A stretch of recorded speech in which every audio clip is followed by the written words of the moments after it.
প্রতিদিনের 12 রাকাত সুন্নতে মুআক্কাদা সালাতের মধ্যে যদি কোনো ওয়াক্তে সুন্নাত সালাত আদায় করা না হয় তাহলে কি কাবিরা গুনাহ হবে বা কুফরি হবে? এই কথা ভাই জিজ্ঞেস করেছে। কুফরি হবে না, কাবিরা গুনাহ হবে না।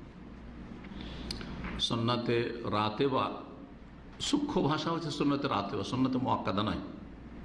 12 রাকাত সুন্নাতে মুআক্কাদা আমাদের লোকেরা বলে, কথাটি সূক্ষ্ম না, মানে কথাটা পুরোপুরি ঠিক না। এই সুন্নতটি হচ্ছে সুন্নত রাতে, অর্থাৎ ফরজ সালাতের সাথে সংশ্লিষ্ট সুন্নাত, আগে হোক অথবা পরে হোক, এটা হচ্ছে রাতে নিয়মিত সুন্নাত। 12 রাকাত আর 10 রাকাতর হাদিস আছে, শুধু 12 মুখস্থ করে রাখবেন না। যেমন 12 রাকাতের হাদিস আছে, তেমনই সহিহ হাদিস হচ্ছে 10 রাকাতের আব্দুল্লাহ বিন ওমর রাদিয়াল্লাহু তাআলা আনহুমা থেকে। সুতরাং 10ও হইতে পারে অথবা 12 হইতে পারে, দুটোই।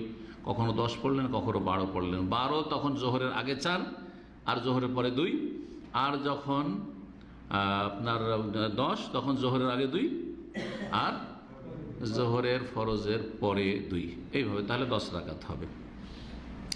এই সালাতগুলি পড়লে আপনার রেজাল্ট ভালো হবে, আখিরাতে আপনার মর্যাদা উঁচা হবে, অনেক নেকি হাসিল করবেন, কিন্তু কোনো গুনাহ হবে না, কোনো গুনাহ হবে না।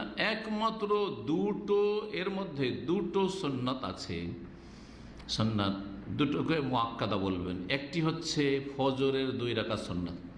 অন্যান্য সুন্নাত, জোহরের সুন্নাত, মাগরিবের সুন্নাত, এশার সুন্নাতের তুলনায় ফজরের আগে যে 2 রাকাত সুন্নাত রয়েছে, এই দুটো সুন্নাত নবী সাল্লাল্লাহু আলাইহি ওয়াসাল্লাম কখনো ছাড়তেন না, সফরও ছাড়তেন না আর বাড়িতেও ছাড়তেন না। এই জন্য এই 2 রাকাতকে সুন্নাতে মুআক্কাদা বলবেন, ভালো করে শুনে রাখেন।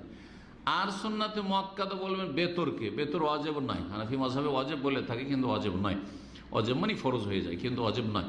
বেতর কি? সুন্নাতে মুআক্কাদা। তাহলে এই দুটোকে সুন্নাতে মুআক্কাদা দৈনিক বলবেন। দৈনিক সুন্নাতে মুআক্কাদা নামাজের ক্ষেত্রে বেতর সর্বনিম্ন 1, 3, 5, 7, 9 যা পড়বেন, 11 পর্যন্ত পড়েন।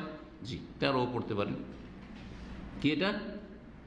হ্যাঁ, সুন্নাতে মুআক্কাদা। আর সুন্নাতে মুআক্কাদা হচ্ছে ফজরের 2 রাকাত সুন্নাত। ফজরের 2 রাকাত সুন্নাত নবী সাল্লাল্লাহু আলাইহি ওয়াসাল্লাম বলেছেন, রাকাতাল ফজরে খায়রুম মিনাদ দুনিয়া ওয়া ফিহা। ফজরের 2 রাকাত সুন্নাত দুনিয়া এবং দুনিয়াতে যত ধন সম্পদ আছে সব কিছুর চাইতে বেশি উৎকৃষ্ট। তার দুনিয়ার সমস্ত ধন সম্পদ, খনিজ সম্পদ, স্বর্ণ আর যা কিছু আছে, পেট্রোল, সব কিছু ধ্বংস হয়ে যাবে। সব কিছু কি হয়ে যাবে? মরে গেলে সব শেষ। এখনই ভূমিকম্প, সারা দুনিয়া শেষ হলে, কিয়ামত হলে সব শেষ। কারো কাছে থাকবে নাকি? কারো কাছে থাকবে না। দুনিয়া ধ্বংস হয়ে যাবে, আমরা ছেড়ে চলে যাব, কেউ আগে কেউ পরে। কিন্তু ফজরের 2 রাকাত সুন্নাত জান্নাত পর্যন্ত আপনার সাথে থাকবে, জান্নাত নিয়ে যাওয়া পর্যন্ত। তো দুনিয়া এবং দুনিয়াতে যা কিছু আছে তার চাইতে উত্তম হইল কি হইল না?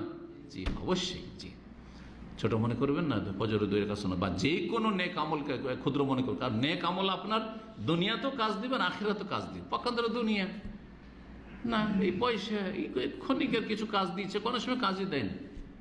যে ইনকাম করলো সে ভোগ করতেই পেল না। ইনকাম করলেন আপনি, আর ভোগ করছে আর কেউ। হচ্ছে না? হচ্ছে না? জি, একটা পয়সা ভোগ করছে, সব টাকা পাঠিয়েছেন ব্যাংকে গিয়ে, আর স্ত্রীর অ্যাকাউন্টে অথবা নিজের অ্যাকাউন্টে পাঠিয়ে, যার অ্যাকাউন্টে হোক না কেন, হঠাৎ করে মারা গেলেন, ভোগ করলো কে? ওরা। পরে আপনি উত্তরাধিকারী, যেটুকু দান করলেন ওইটুকু ভোগ করতে পারবেন আপনি, কারণ ওইটুকু পেয়ে গেছেন আপনি, ওইটুকু আল্লাহর কাছে পাবেন একবারে জান্নাত যাওয়া পর্যন্ত। আল্লাহ যেন বুঝার তৌফিক দান করেন। সুতরাং দুনিয়ার পিছনে কখনো ছুটবেন না। যেটুকু নিজে দান খেরাত করে যেতে পারে, এইটুকু আপনার কাজে আসবে। তো এই সুন্নাত, এমনকি ফজরের সুন্নাত কেউ যদি ছেড়ে দেয় গুনাহগার হবে এমন না, কিন্তু নিয়মিত ছাড়লে ভালো মানুষ না। আল্লাহরা বলেছে ভালো মানুষ।